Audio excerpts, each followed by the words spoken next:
Good day, everyone, and welcome to the fourth quarter full year 2020 Eastman Chemical conference call. Today's conference is being recorded. This call is being broadcast live on the Eastman website, www.eastman.com. We will now turn the call over to Mr. Greg Riddle of Eastman Chemicals Company Investor Relations. Please go ahead, sir. Okay, thank you, Cecilia, and good morning, everyone, and thank you for joining us. On the call with me today are Mark Costa, Board Chair and CEO, William McLean, Senior Vice President and CFO, and Jake LaRoe, Manager, Investor Relations. Yesterday, after market close, in addition to our fourth quarter and full year 2020 financial results news release and SEC 8K filing, we posted slides and related prepared remarks in the investor section of our website, www.eastman.com. Before we begin, I'll cover two items. First, during this presentation, you will hear certain forward-looking statements concerning our plans and expectations. Actual events or results could differ materially. Certain factors related to future expectations are or will be detailed in our fourth quarter and full year 2020 financial results news release, during this call, in the preceding slides and prepared remarks, and in our filings with the Securities and Exchange Commission, including the Form 10-Q filed for third quarter 2020 and the Form 10-K to be filed for full year 2020. Second, earnings referenced in this presentation exclude certain non-core and unusual items. Reconciliations to the most directly comparable GAAP financial measures and other associated disclosures, including a description of the excluded and adjusted items, are available in the fourth quarter and full year 2020 financial results news release, which can be found on our website. With that, I'll turn the call over to Mark. Good morning, and thanks, Greg. Before we answer your questions, I want to take a few minutes to make some comments. We've had a strong recovery in the fourth quarter and robust performance for the full year, despite the challenges associated with COVID-19. I'm incredibly proud of how Eastman employees around the world responded to these challenges and stepped up to help us deliver in 2020. And here are some of the highlights. Early in the year, we took quick and decisive action to adjust our operations to keep employees safe and preserve our operational integrity. We shifted our financial forecast to prioritizing cash and liquidity given the uncertainties, and we delivered another year of outstanding cash flow, our fourth consecutive year of cash flow greater than $1 billion. While we prioritized cash, our earnings performance was resilient, which is a testament to the tremendous investments we've made in our innovation portfolio and our overall business portfolio over the last decade, including enhancing our market development and commercial capabilities. Additionally, we demonstrated we have a diverse portfolio of businesses and in markets, which gives us stability. As you know, we are committed to being a leader in the circular economy. We've accelerated progress, and it's paying off with several wins across our portfolio, including Eastman being named as a Wall Street Journal Most Sustainably Managed Company of 2020. In addition, in our 2020 sustainability report, we committed to the ambitious goals of reducing our Scope 1 and 2 greenhouse gas emissions by 1/3 by 2030 and achieving carbon neutrality by 2050. Looking forward to 2021, we enter this year with momentum from our record fourth quarter results, and we're seeing clear signs of recovery across many of our markets, including strong orders in January. That said, visibility remains limited due to the continuing effects of COVID-19. This means that we will continue to focus on what we can control. In 2020, we meaningfully reduced capacity utilization as we aggressively manage inventory well beyond the decline in demand to maximize cash.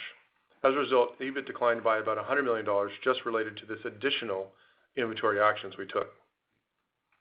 If volume is flat in 21 compared with 20, we would have about a $100 million tailwind from this improved utilization as we go into this year, or about 60 cents a share. Looking at our cost structure, you'll recall that we reduced costs by approximately $150 million in 2020 versus 19. And we estimate about $100 million of this was temporary. We also took actions to accelerate our transformation program, and we are on track to reduce costs in 2021 to offset the return of those temporary costs. As a result, in 2021, we expect our cost structure to be about flat when we compare it to 2020. On top-line growth, we expect growth from three levers. First, we anticipate market to continue to improve relative to 2020, as we have seen in Q4 and in January. Second, we continue to make progress with our innovation-driven growth model to grow faster than our underlying markets in many of our specialty products. There are a number of examples of this across our portfolio in 2020, and we expect it to continue in 21. Third, we project a strong improvement in mix with recovery in these high-value markets and the innovation-driven growth of our premium products. A significant portion of our headwinds in 2019 with the trade war, as well as 2020 with COVID-19, were related to mix. As growth in our specialty products accelerates in 21, improved mix will be a powerful driver of our earnings growth. We've already seen this benefit in Q4 of 20 and expect it to accelerate through 21. There are also headwinds, including the lack of visibility related to COVID-19 and other global macroeconomic uncertainties. In addition, we're seeing costs for raw materials, energy, and logistics rising and have competitive pressures in a few products. When we put this together, we expect our 21 adjusted EPS will increase between 20 and 30% compared to 2020. This means our expected 21 EPS will be well above 2019, which would further demonstrate the strength of our portfolio. We anticipate a strong start to 2021 with adjusted EPS similar to the first quarter of 20. You'll recall in the first quarter of 2020, our EPS was up 15% year over year, a very strong performance for our industry at that time. Finally, on cash, a high priority for Eastman, we expect 21 to be our 5th consecutive year of free cash flow above $1 billion. A moment ago, I talked about our intention to be a leader in the circular economy. And as part of that commitment, today we're announcing, along with Tennessee Governor Bill Lee, our plan to build one of the world's largest methanolysis facilities here in Kingsport. Through methanolysis, this world-scale facility will convert waste plastic, polyester plastic, that often ends up in landfill and waterways into durable products. Over the next 2 years, Eastman will invest approximately $250 million in the facility, which will support Eastman's commitment to addressing the global waste crisis and mitigating challenges created by climate change, while also creating value for shareholders.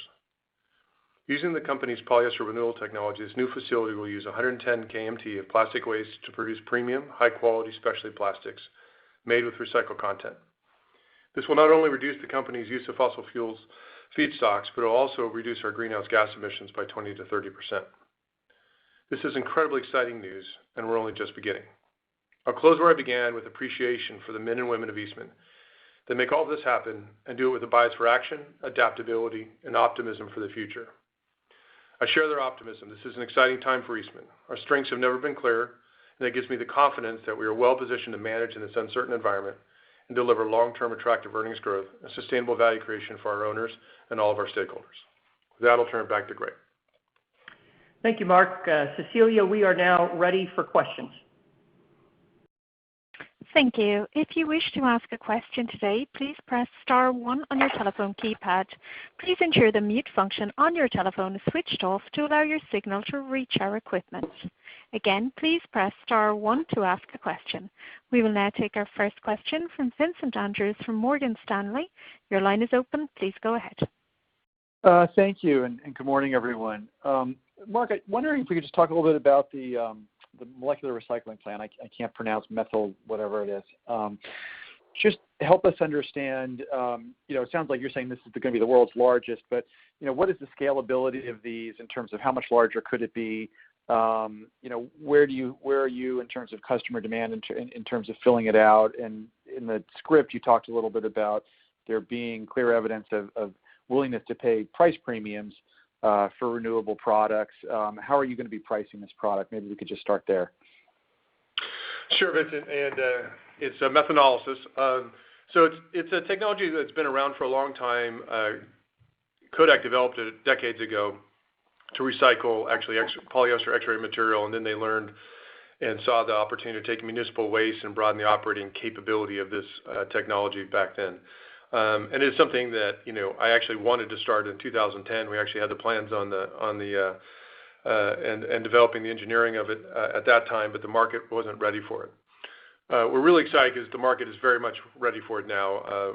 Climate, circularity, sustainability is obviously becoming an incredible priority around the world. Even with COVID, it's just become stronger, not less. And so we think we're in a great position to be a leader here. When you think about the technology and the opportunity that it has from a market point of view, it's tremendous around a wide range, especially plastic businesses, from hydration to consumer durables to electronics, ophthalmics, et cetera. It's a wide range of markets. A lot of customers are very interested in this as they are making aggressive commitments to improve their recycled content. And so there's just a lot of engagement. We have over 100 customer trials going on right now across a wide range of different applications. So the ability to grow is there. We've already seen great success in launch with Camelback and Nalgene, where they've put in our recycled content into our Triton Renew, and you'll see a lot more announcements as we go through this quarter. So the demand's there. From a value point of view, as we showed you on that chart, retail products are commanding a premium for recycled content and sustainability. PET, food-grade PET, is trading at a substantially higher premium in Europe as people are trying to work towards their recycled content goals. And I think customers recognize that there has to be some amount of premium that we have to achieve to make these kind of investments to solve such a serious challenge we face around the world. Obviously, everyone wants to keep this as affordable as possible, and so we don't expect our premiums to be significant, but sufficient to give us an attractive return. But our primary goal of getting a return is on the growth in this business, and we're able to load this plant really fast is another advantage on the economic side, because we can take a balance of slowly growing the specialty conversions like we do in any specialty product, but fill in the rest of the capacity with PET into the packaging market where there's strong demand, and then just keep on valuing that up over time. So the economics here are quite attractive. So a lot of different ways to sort of win in both existing applications through premiums and accelerated growth, getting into new applications like electronics and automotive as some key examples. And our scale and integration gives us a huge advantage in how we can do this. We've got some significant advantages in how we can manage our feedstocks. And thanks. And just as a follow-up, the $600 million of revenue, is that just sort of assuming from this plant, or is that assuming additional capacity down the road? Right. You asked about the scalability of this in additional plants. Sorry, Vincent. So to be clear, the $600 million in new business from innovation is for the total corporation of all of our products, not just methanolysis. When you think about methanolysis and we look at it as a standalone opportunity, both the polyester renewal technology and the carbon renewal technology combined, we think, is between a $500 million and a $1 billion revenue platform for the company. Obviously, that doesn't happen in 1 year. It takes years to build that out. But a very substantial platform, frankly, the biggest platform after Triton before this, and this would be the two biggest platforms we have.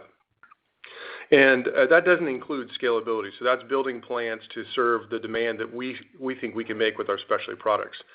We also think this is scalable in partnerships with other people around the world who are very interested in recycled content for their needs, and are pursuing a business model around how we scale this into multiple plants around the world, focused on doing the methanolysis. It's very scalable to build these plants and economic.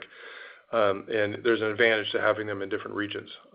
So we think there's a whole nother vector of growth on top of this, but it's early days, so I don't want to get ahead of ourselves on that. All right. Well, look, thank you very much. Sounds very exciting. We will now take our next question from Jeff Zekauskas from J.P. Morgan. Please go ahead. Thanks very much. My first question is, you talked about $100 million cost penalty from lower utilization, but wasn't the cost penalty $200 million? Why doesn't $200 million come back in 2021? So Jeff, good morning. This is Willie. First, what we would highlight is the $100 million that we're highlighting as a tailwind is specifically related to the $300 million of inventory reduction actions that we took in 2020, and you can clearly see the impact of that in our cash flow. The other $100 million, as we think about utilization versus volume mix, and you can combine those two together. So fundamentally, the lower utilization and volume mix net together with the other $100 million. Okay. And in your methanolysis facility, why don't you just buy methanol? Why do you have to make methanol?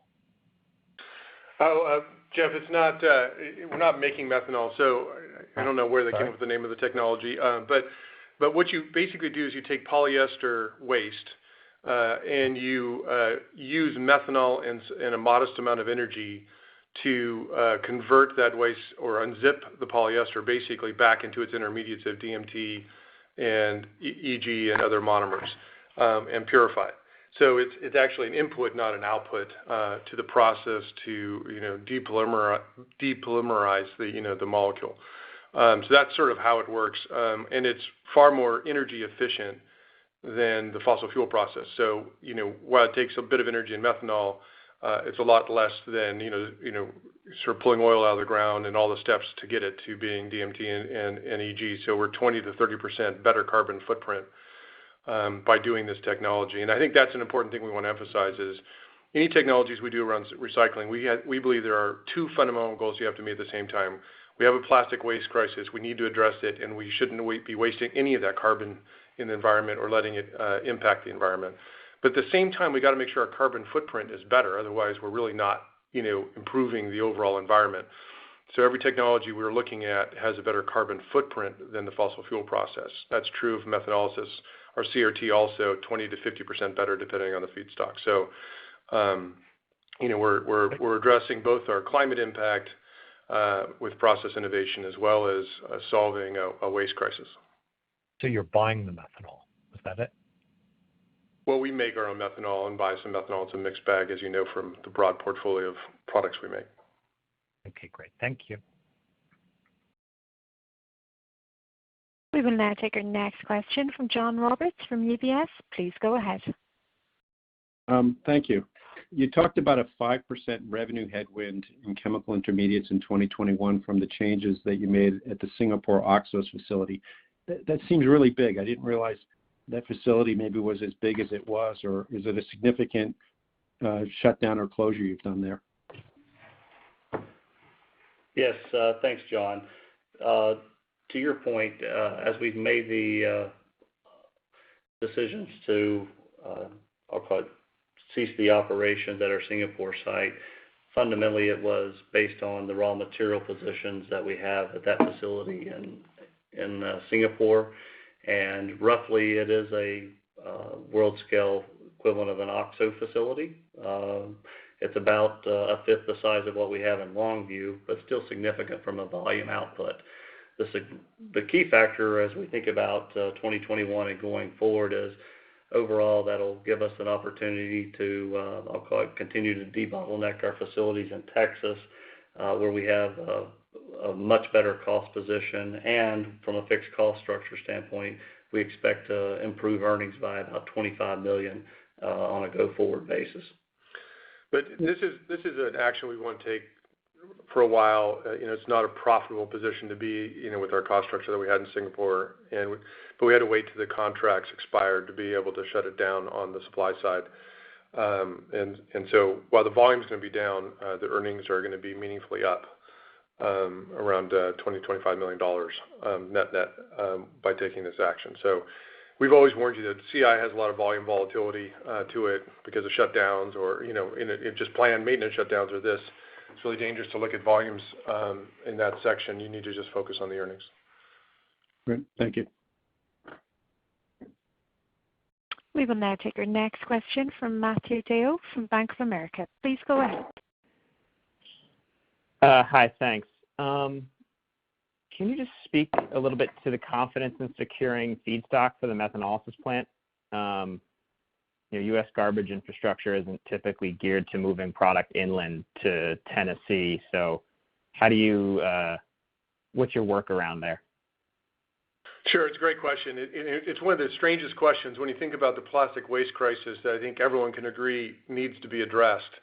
And there's so much of it out there. And yet, one of the biggest challenges, for any of these investments is actually getting it delivered to your site, which is very confusing, but a true, challenge and a question. So we have a lot of partnerships we've developed to supply us with waste. And we have some very unique advantages around how we can handle waste. Because the combination of the PRT using polyester and the CRT being able to use mixed plastic of a wide spectrum, as we sort of repurpose our gasifier to reform plastic at the same site. We can actually take a very mixed plastic stream that no one else really can manage because we can take this very low cost and more readily available mixed plastic that doesn't require much separation and do that separation very efficiently here in a unique process we've developed and feed that then separated stream into these two assets. So it allows us to access waste more readily and at a much lower cost because it's lower value when it hasn't been separated. So that's one of the big pluses of the scale and integration that we benefit from here. Not to mention our capex will be probably 10% less with some of the assets we'll reuse here. And so I think that's important and a real advantage. It still takes a lot of work, and we've been devoting the last 18 months in securing a wide range of sources. The other long-term interesting opportunity that's going to come out of this, a lot of our customers, the big brands, both in textiles on the CRT as well as polyester on a variety of end markets, are very interested in a take-back program, right? So they want to truly have a circular loop where we go material to material. If they, take back, used products for them, from their customers and can send it to us, and then we can recycle it back into materials for their products. So it's a true, absolute closed loop. And so, it'll take a while for that to obviously develop. But I think for a number of brands, it's incredibly important. Patagonia is a great example where they've been doing this for a while and fully endorsing molecular recycling as the only way they can actually close the loop. And you'll see a number of other customers making similar announcements.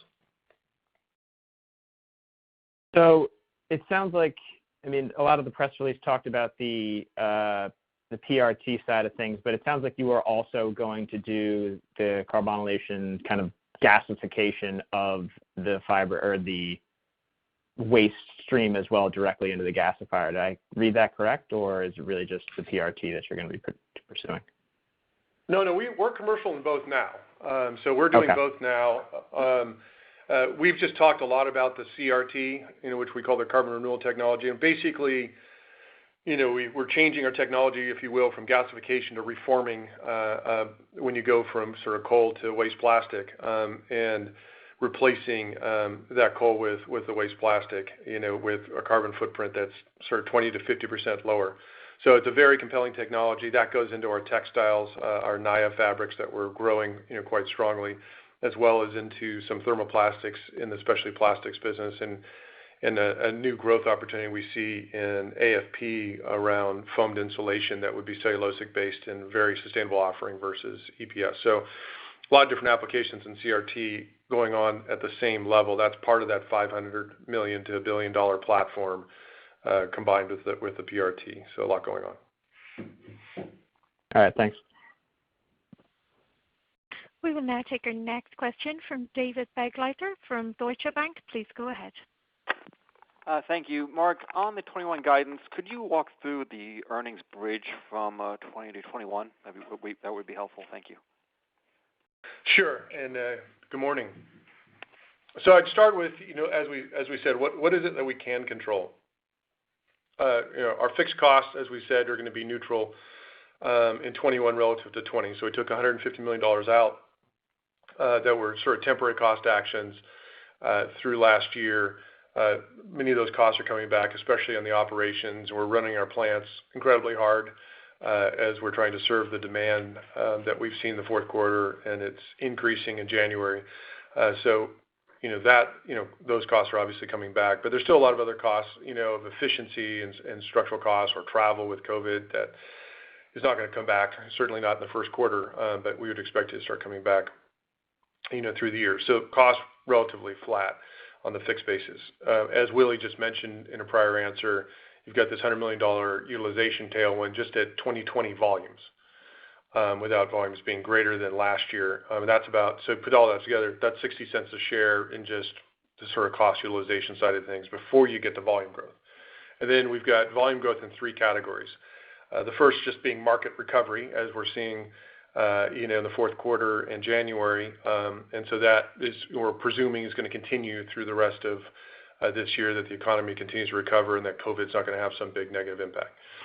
The second is innovation creating our own growth, right? So a lot of growth that we had last year wasn't just what markets did, but how we create our own growth. We had phenomenal success in performance films in a very down auto market for the year, yet their revenue was basically flat for the year, where they had strong growth year over year in the fourth quarter. So that's a great example of innovation creating growth, great success in acoustics and heads-up display creating growth in interlayers, Triton delivering a lot of growth where Specialty Plastics actually grew earnings in total for 2020 over 2019. So a lot of things going well on the innovation side, and a lot of traction developing in AFP like animal nutrition. So a lot of innovation. It's important to remember that both of the markets that are coming back are high value mix, like automotive, and as well as the innovation having much higher margins than segment average. So there's a huge mix upgrade impact that isn't just about 19 to 20, but it goes all the way back to 18 when you think about, first we had a trade war that really hit some high value markets for us and impacted earnings. Then we piled on a pandemic, and we see us recovering, back to 19 volumes in mix and hopefully better than that. So that all helps. There are some headwinds. Obviously, aviation's not recovering as well this year, and so that's still going to be probably a $30 million headwind in earnings relative to 19. And then we expect, raw materials to go up, and there's some lag always in the specialties and catching up to raws. And we have the competitive pressure we've called out in tires, adhesives, and acetyls. So, a variety of different things going on there, but when you net it all out, it's a very attractive recovery in earnings. I do want to emphasize, though, that 20-30% range is a genuine range. There is a lot of uncertainty. So while it's great to have growth in January, great to have the recovery in the fourth quarter, it's January. We've learned this lesson in 19 and 20 about what can happen through a year. And while we remain optimistic that these trends will continue, we really don't know the impact of COVID and how it's going to impact the economies yet this year. We certainly are seeing operational limitations about how demand's recovering, especially in logistics and getting products to our customers. So that's limiting us a bit here, certainly in the first quarter. And so there's just those things and factors you have to keep in mind when you think about this range. And I think it's reasonable to be a bit cautious as you start the year in this range, and we build to success through the year. Got it. And Willie, just on the free cash flow guidance, can you walk through some of the components there? I assume we'll see a fairly big build in working capital in 2021. Well, we've got a pretty simple bridge, David, for free cash flow to 21 to 20, and actually it doesn't include a big build on the working capital front. As I think through this, let me start at a high level, which is we expect cash earnings that's consistent with the 20 to 30% that Mark just walked you through. And also as business activity does pick up, on the inventory front, we believe that we can offset that. And what I would highlight is, as part of our transformational efforts, we're investing in advanced integrated business planning processes to enable us to keep the DQO on the inventory side intact and maintain the gains that we've been able to accomplish. And also, we continue to have our programs in AR and accounts payable to offset and continue to make progress on that front.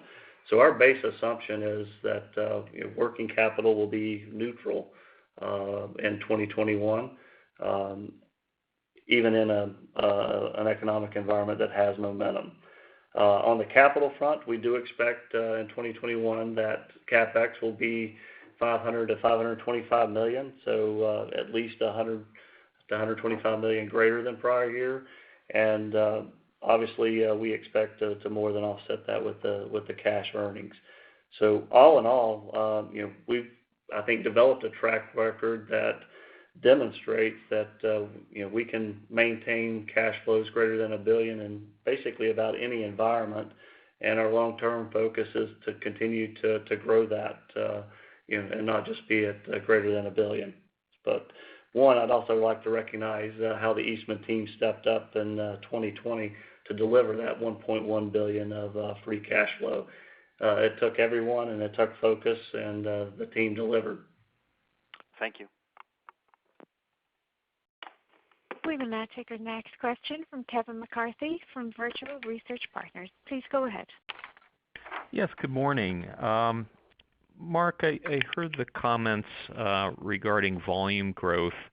You talked about market recovery and innovation, and it sounds like mix is going to be important as well. But is there a way you can help us better understand the level of volume growth that's embedded in your EPS guidance? Looks like in the pandemic year went down 5%. How should we think about the high end and the low end? Whether it's an absolute level or relative to GDP or another macro metric. How would you have us process that? Kevin, from a KG point of view, I think you would think about our volume recovery as being similar to GDP, and then you get some leverage from mix. So as you look at this, you've got a variety of markets that are sort of still recovering relative to 20, that are going to have volumes up in a meaningful way, like transportation or autos, to be specific, not aviation. Even though aviation will be better this year, but not by much. So you've got markets like that are recovering. Textiles, we expect a very strong recovery. And so, those will continue to drive value, and those are all very high value relative to corporate average when it comes to variable margins. And then you've got other markets that are not going to grow as fast because they were really strong last year, like, packaging and some hygiene applications and care chemicals. We still see them probably growing as opposed to going backward, but not by much, given the strength they had last year. So you can't sort of, treat all markets the same way, obviously, as we look at all these different parts of our portfolio. But what's nice is the stability you get from this, right? So these resilient markets that we were in provided a great stabilizer to the headwinds we saw in automotive last year, where our volume mix, as you noted, was only down 5%, which was quite good for our industry, and quite stable because of all these different resilient markets. And now this year, you're going to sort of have the reverse of that, of some of these high value markets that were impacted last year are going to do much better, and these resilient markets are not going to be a big driver of growth. So it's hard to give you a specific number because a lot of it that's driving the earnings is mixed versus KGs, and I don't want to get into the breakdown of that. Okay, thank you for that. Second question I had related to methanolysis. My understanding is that you can use different sorts of waste streams, such as old PET bottle resin and maybe polyester from carpet and so on. And so my question is, what testing have you done already, regarding the issue of variability of waste streams, and does it matter? In other words, if I'm unzipping it, as you say, into ethylene glycol and DMT, is it the case that the output is entirely fungible, and the variability is a non-issue, or do you have to go through customer approval processes, et cetera, as you implement the new process? Sure. So let me sort of break this down into the operations part and then as you just said, the customer qualification part. So the technology methanolysis is a pretty robust technology, and methanolysis as a process is not exactly novel. But when Kodak developed this process a long time ago, as I mentioned, when they switched from using a very consistent stream of polyester X-ray films to municipal waste, they discovered that it is challenging to manage a diverse waste stream that also can vary day to day based on the mix of plastic you're getting in there. And what's great about this technology is it does not compete with mechanical recycling, right? So mechanical recycling, where you can do it, is a better answer. It has a very low carbon footprint, but it's restricted to only using very clean feedstock. And most of what they do, very clean and clear feedstock. From bottles as really what they can handle. And even then they have problems with, limitations to some degree on performance, and the polymer degrades over time. So there's a limitation to how long you can mechanically recycle plastic, period. So molecular recycling, like methanolysis, is essential as a complement to mechanical, with the feed that, with the raw material, the plastic that they cannot use that ends up in landfill and giving infinite life to plastic, because we can constantly recycle this plastic with no degradation. So the key though is you have to have a lot of operating experience on how to manage this process, and it's not the methanolysis step that's hard, it's the purification step that you just got at, Kevin, that requires a lot of capability, experience, and a lot of trade secrets that we've developed over the years on how to do this, to make sure that the intermediates that come out of the plant are purified and basically identical to the ones based on fossil fuels. So when we get to making the polymer, the polymer is exactly the same. There is no profile or impurities that is an issue, and that's what's so great about customer qualification. Is that they don't have to they have to wrap their head around that it's the same, and that's tough for them to buy into given the process. But once we sort of walk them through the technical details, the great thing is they don't have to change molds or process conditions or anything else. They can just suddenly have recycled content in their product, because it is literally identical. It has the same quality, same performance, won't degrade over time in the recycle loop. So that's what's so compelling about this technology, is it really is a long-term infinite solution, much more similar to aluminum. Perfect. Thank you so much. We will now take our next question from Mike Sison from Wells Fargo. Please go ahead. Hey guys, nice end of the year there. Thank you. Thanks. One quick follow-up on the methanolysis facility. Are you going to be able to brand it like Triton? Meaning, is there going to be a sort of a name or a labeling where a customer can sort of showcase that it's used from recycling material, and if I wanted to go to Amazon or something and search for it, it would pop up? Yes, you can. We've tried to keep our core product brand names and add, a recycled name to it. So Triton Renew is actually the formal brand name, Mike. There'll be Naya Renew in textiles and a series of other products for cosmetic packaging. There'll be Cristal Renew, and et cetera. And those, signify that there's recycled content in it. Nalgene and Camelback are marketing it that way already, so you can go look at those products. I think it's important, that we get some, sort of identification of it. Every customer is different. Some customers, a lot of customers switch to our product and don't declare their, what it is. So it'll be a mixed bag depending on how customers want to manage their marketing position on the shelf. We don't mandate a certain approach.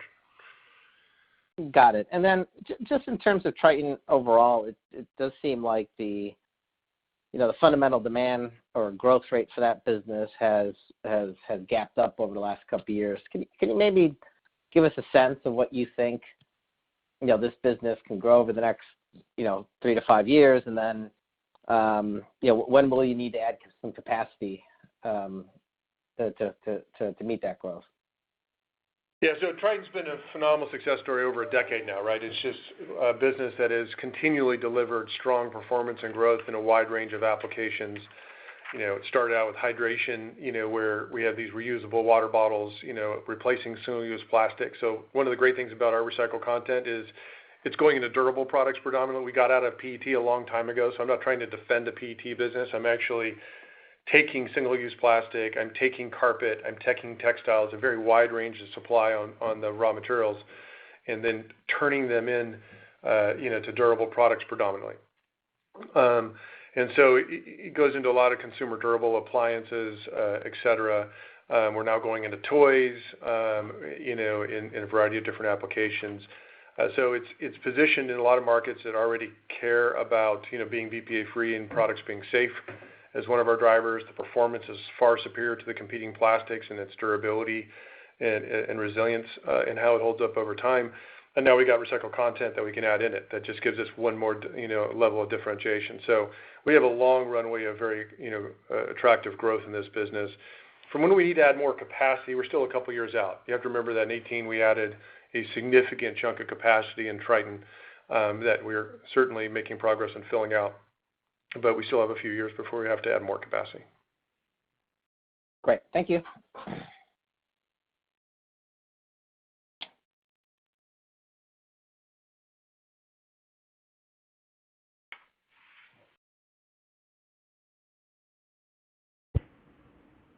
Operator, are you there? Next question from Frank Mitch from Freeman Research. Please go ahead.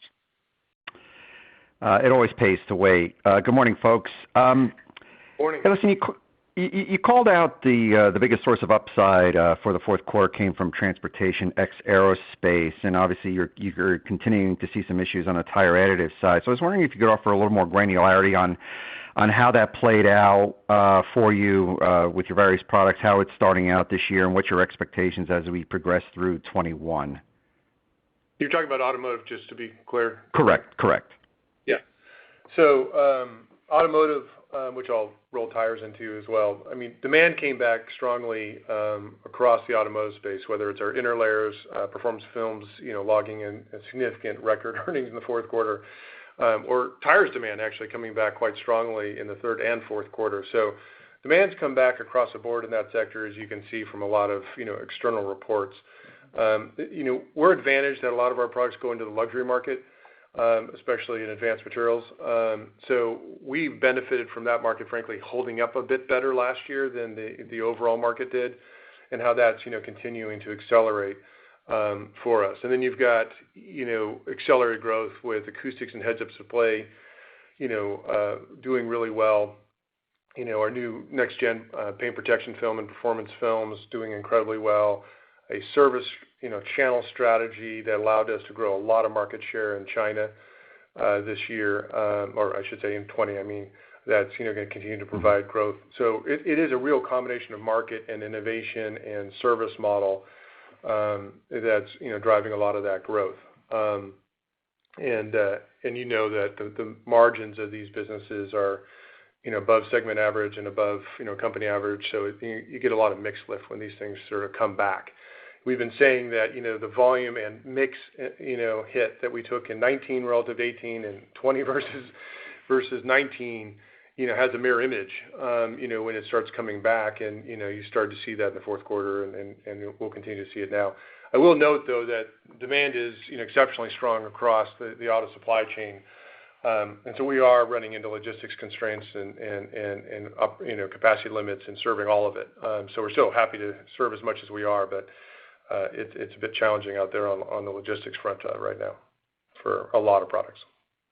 Gotcha. Very helpful. And if I could ask about AFP, it was really interesting to read about the retinol sunflower rate, and I was wondering where I could get some of that at some point. I know Greg uses it because he looks fantastic. Yeah, I certainly need to. Yeah. So you continue to call out the third of the business that's challenged. Where do you stand on the strategic review, and what do you think your ability is to execute something in 21? Thanks for the question, Frank. First, I'd say the pandemic has accelerated some of the issues that we're facing in the one-third, particularly as we highlighted in the first half of the year and tire additives. Also, I'd say the environment has made it more challenging to, I'll call it, complete some of the alternatives that we're considering for the businesses. But we're committed to addressing the performance. We've announced that we're shutting down one of the tire additives facilities, and you can expect us to continue to look at the footprint of tire additives, adhesives, and also the contract structures within those businesses. Considering the types of actions that make sense, it could also include joint ventures and divestitures that we've highlighted in addition to just transforming within the Eastman portfolio. We continue to work on reducing the cost without sacrificing also some of the innovation. We continue to make progress in the transition to, I'll call it, the Crystex Cure Pro next generation. And we're also very active here on all the options, as we start 2021. And we'll update you when we make progress on that. Great. Thanks so much. We will now take our next question from Bob Koort from Goldman Sachs. Please go ahead. Thanks very much. Mark, I was hoping you could answer a question I get in fumble when my clients ask me, and that is, what is the trends in propylene and refinery-grade propylene mean to your business from a profit or advantage or disadvantage standpoint relative to your competition?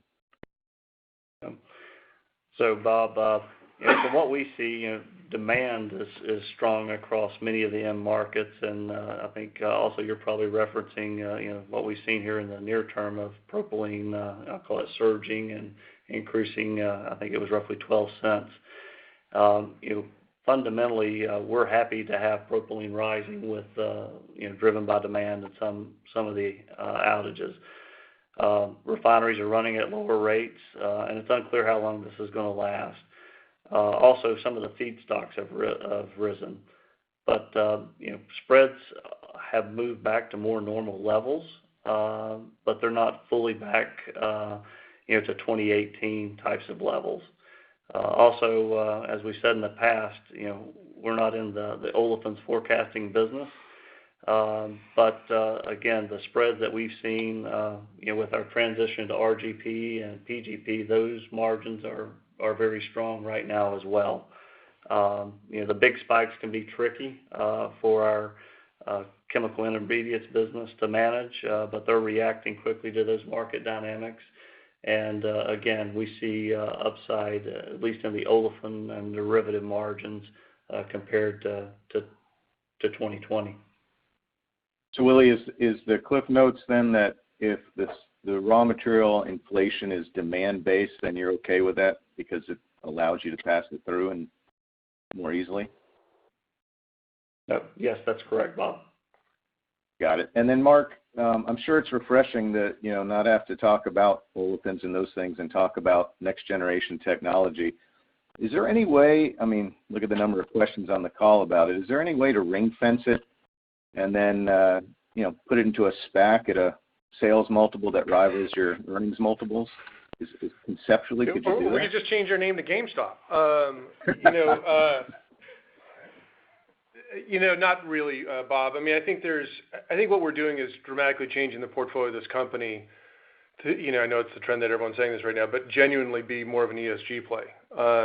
When you look at, for the last decade, we've been launching a wide range of products that are sustainable and much better for the environment across our portfolio. And now you add on the circular economy and what we can do and how we could scale this up through partnerships. I think we can really pivot the nature of who we are and the significant improvements we can make in our carbon footprint and drive towards, that 30% reduction in 2030 is a huge change in our footprint, not to mention, where we want to all get by 2050. So I think we are really repositioning the company in a pretty significant way. But the whole value of what we can do that's so unique and so powerful in the circular economy is leveraging our integration of our site here in Tennessee. We've talked a lot about scale and integration being a huge competitive advantage for us. And a lot of people have thought about that being cost. I've always thought about that being about enabling innovation and growth. And here's another example where, this vastly interconnected and complicated infrastructure that we have here is going to be a key to differentiating us and doing something that very few other people can do at our economic efficiency. We can definitely do methanolysis around the world, but the way we can do it here is going to be uniquely advantaged relative to, a standalone plant. Both are attractive. This is just really attractive, and the other ones are still, going to be more attractive than a 15% ROIC. So, no isolating it off in a SPAC, but feel free to buy Eastman as a great, environmental play. Touche. Thank you. Our next question is from Alex Yefremov from KeyBanc. Please go ahead. Thank you. Good morning, everyone. Mark, if you're investing about $250 million of capital in this methanolysis project, your ROIC is about 15%, so let's say 20% for the sake of the argument. So does this mean this project could contribute somewhere north of $50 million of after-tax cash flow? Is this a fair math? No, Alex, this is Willie, and yes, your math is correct at the 20% levels. So to your All right, point, great. So we're focused on. Yeah, I would emphasize the ROIC in this one is unique compared to normal specialty environment investments because we can load the plant so fast. So the payback period is a lot faster for us in this one compared to normal, where you're filling out a Triton plant over time, because we can base load it with PET, because we do still have some PET assets left that are dual purpose with our specialty plastics, and so that gives us a lot of leverage in how we gain returns on the economics. So 20% is not necessarily the limit here. Is well, we don't want to get into well? details, but let's just leave it at that. It's a very attractive investment. And just as a follow-up, you're talking about using 250 million pounds of plastic waste by 2025, 500 million by 2030. Should we think about this as lower limit for growth that you're thinking about this business, or is it most likely scenario, or is this the upper limit? How high can it go within the next 4 years to 9 years? And just the second part to this question, you were talking about $500 million to $1 billion in sales. Does this correspond to these two numbers, 250 and 500? Yeah, so those are interconnected. So the type of waste plastic we're talking about getting to, if you think about the first methanolysis plant and what we think we're going to do with the CRT, that is what drives us towards that platform revenue value of the 500 to $1 billion. If we partner with companies around the world to do additional plants, that would be additive to those numbers. And as far as the fill-out rate goes, it's a little hard to say. We're highly confident we can sell out the plant in a mix of specialties and packaging. But the rate at which we can upgrade into the specialties, we're seeing huge customer engagement right now, so we're really excited. But we still have a lot of work to do. I mean, the great thing, by the way, is we are using a sort of a high-cost approach to using our existing assets to make recycled content today, right? That's why we're commercial with Camelback Nalgene, is we do have a alternate process that we're currently using, but it's more expensive and it's limited capacities. But so it's a way to, if you will, have a semi-works to build market momentum adoption that allows us to really hit the ground running when methanolysis comes in line to lower our cost and significantly add our capacity. And the CRT, of course, is already being repurposed. It's a very low capex, way to switch over to reforming plastic. So that we just continue to scale up. We got delayed in our progress with the collapse in the textiles market, so we just need to catch up now. Thanks, Mark.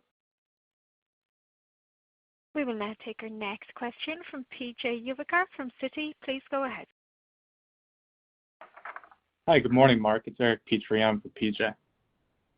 Morning. You noted the methanolysis plant has capacity of 150 to 200,000 tons of polymer per year. I'm assuming most of that will go into Triton. So at the fill-out point, how much of your Triton will be Renew versus traditional produce-based? First of all, it's not all Triton. So Triton, I think, will be one of the big success stories, but it's not limited to that. So we have a lot of copolyesters that go into cosmetic packaging, for example, that has a significant amount of value for that space, who are very forward-leaning on the sustainability front, who are very interested in adopting recycled content. So it's across that. There's even some shrink packaging, that we may do. And so there's a wide range of products and markets, but it will be a good portion of the Triton mix, but we're not going to call out that percentage right now. Okay. And then secondly, how did volumes for your specialty products grow in fourth quarter? And, what was the comp for full year 20? Typically, those end markets grow 2 times underlying. Yeah, so the whole 2 times math gets a little confusing in a COVID crisis on how to actually measure it. But what you've seen tremendous growth and progress and success in the Advanced Materials division, and that's all the specialty products delivering that growth. When you look at that volume and mix improvement. When you look at AFP, it's really important to sort of separate out the 2/3 versus the 1/3. Obviously, the 2/3 is a lot more stable. Margins well above the segment average, and even with the aviation headwind, of $30 million this year, we think earnings for the two-thirds will get back to and be slightly better than 2019. And so, that business, coatings is demonstrating a lot of strong growth in market recovery. Care chemicals, water treatment, very strong. Our heat transfer fluid business has been very strong. So we got a lot of, great businesses doing well there. And that, comment, by the way, both on earnings and strong growth goes back to 18. So the stability of that segment and the margins are actually quite good, offset, of course, by what we've identified in the tires and adhesives where we're taking some actions. But overall, the portfolio is on the volume side is actually holding up quite well. Great. Thank you. Let's make the next question the last one, please. Thank you. We will now take a question from Arun Viswanathan from RBC Capital. Please go ahead. Yeah, thanks for taking my question. Good morning. Congratulations on all the progress. I'm just curious, Mark, you guys laid out an 8 to 12% EPS growth rate in the past. I know that 21 obviously is going to be much above that because of the recovery. But when you look long term and you add in the methanolysis gains, do you see a path to returning to that level structurally longer term, or maybe even eclipsing that? Well, right now we're so focused on recovery and getting back to 18 levels, which I do think is a pathway we can see after we get through this year. I think we're already on a strong track, with what we've guided for this year. When you think about, post-recovery, let's say, and I'm not going to try and predict when that is with, COVID, we very much would expect, to get back to that growth math that we described on Innovation Day of that 8 to 12%.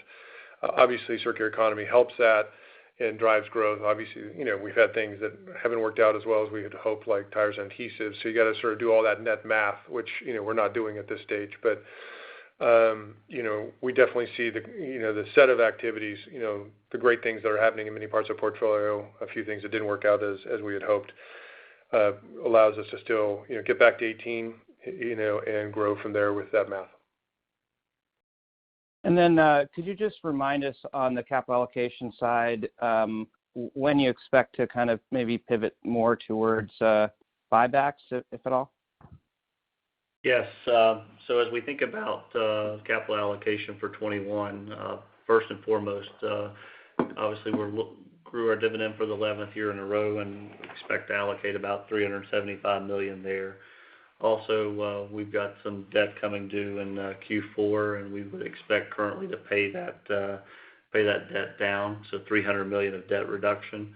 And then also looking through, with the remaining cash from a strategic standpoint, we would expect to allocate roughly $350 million between bolt-ons and share repurchases. Obviously, we're going to be, I'll call it cautious, offsetting dilution here in the front half, and we'll see how the economy continues to pick up.